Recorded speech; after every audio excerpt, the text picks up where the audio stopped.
Sir, இந்த தமிழக மீனவர்கள் படகுகளை மீட்பதற்கான நடவடிக்கை மேற்கொள்ளப்படுமா?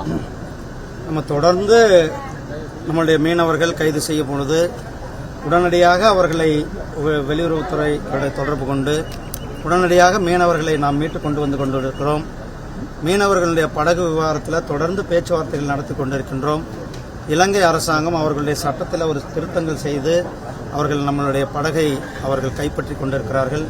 அதை விடுவிக்க வேண்டும் என்று நம்மளுடைய தரப்பில் நாம் தொடர்ந்து நம்மளுடைய பேச்சுவார்த்தையில் நம்மளுடைய கோரிக்கைகள் வைத்துக் கொண்டிருக்கிறோம். கடந்த முறை வேல் கொண்டு வந்து பேரணியா ஊர்வலம் வந்து சிறப்பா நீங்க செயல்பட்டீங்க. இந்த முறை வந்து அதையே வந்து நீங்க கொண்டு வந்ததை பின்பற்றினாங்க மு.க. ஸ்டாலின் போன்றவர்கள்லாம்.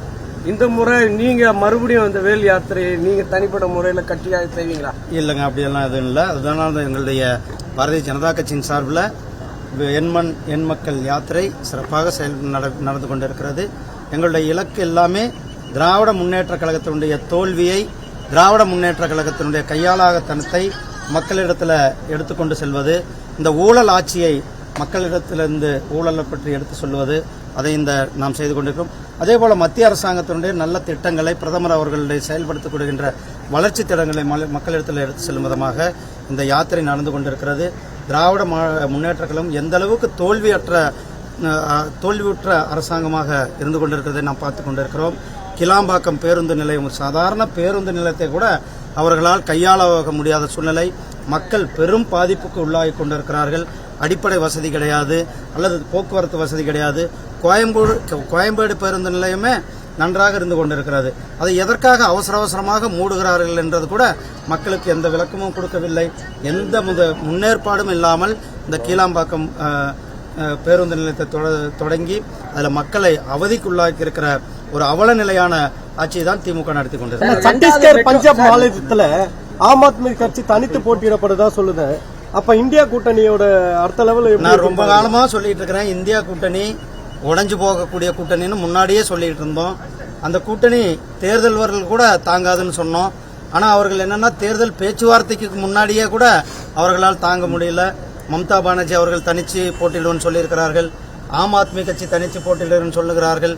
அதே போல நிதிஷ்குமார் அவர்கள் வெளியில வந்து விட்டார்கள். கேரளத்தில் கூட காங்கிரசும் கம்யூனிஸ்டுகளும் இணைந்து போட்டியிட முடியாதுன்னு சொல்லியிருக்கிறார்கள்.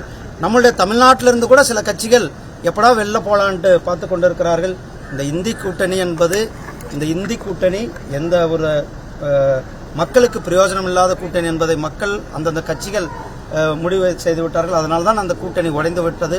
நம்முடைய மாண்புமிகு பாரத பிரதமர் திரு நரேந்திர மோடிஜி அவர்கள் 3வது முறையாக ஹேட்ரிக் சாதனையாக 400க்கும் மேற்பட்ட தொகுதிகளிலிருந்து வெற்றி பெற்று 3வது முறை ஆட்சி அமைக்கும் போது உறுதி செய்யப்பட்ட ஒன்று. அதனாலதான் அந்த இந்தி கூட்டணி எல்லாம் இன்றைக்கு உடைந்து கொண்டிருக்கிறது. மறுபடியும் எய்ம்ஸ் செங்கல்ல கொண்டுட்டு வரார் உதயநிதி ஸ்டாலின். மறுபடியும் அதெல்லாம் அவர் ஒரு டிராமா. எய்ம்ஸ் தொடர்ந்து நடந்து கொண்டிருக்கிறது. அந்த எய்ம்ஸுக்கான கிளாஸஸ் நடந்து கொண்டிருக்கிறது. பணிகளும் நடக்கும். பாராளுமன்றத்தில் கூட அந்த சுகாதாரத்துறை அமைச்சர் பல முறை சொல்லிட்டார். பல முறையும் அந்த எய்ம்ஸுக்கான விளக்கங்களை கொடுத்து விட்டது. இதுல மீண்டும் மக்களை ஏமாற்றுவதற்காக, மக்களை திசை திருப்புவதற்காக திரு உதயநிதி ஸ்டாலின் அவர்கள் இப்படி செய்து கொண்டிருக்கிறார்கள். இதற்கெல்லாம் மக்கள் பார்த்து கொண்டிருக்க எய்ம்ஸ் காலேஜ் தொடர்ந்து நடந்து கொண்டிருக்கிறது என்பதை உங்களுக்கு தெரியும். செய்திகளை உடனுக்குடனும் துல்லியமாகவும் தெரிந்து கொள்ள சப்ஸ்கிரைப் பண்ணுங்க.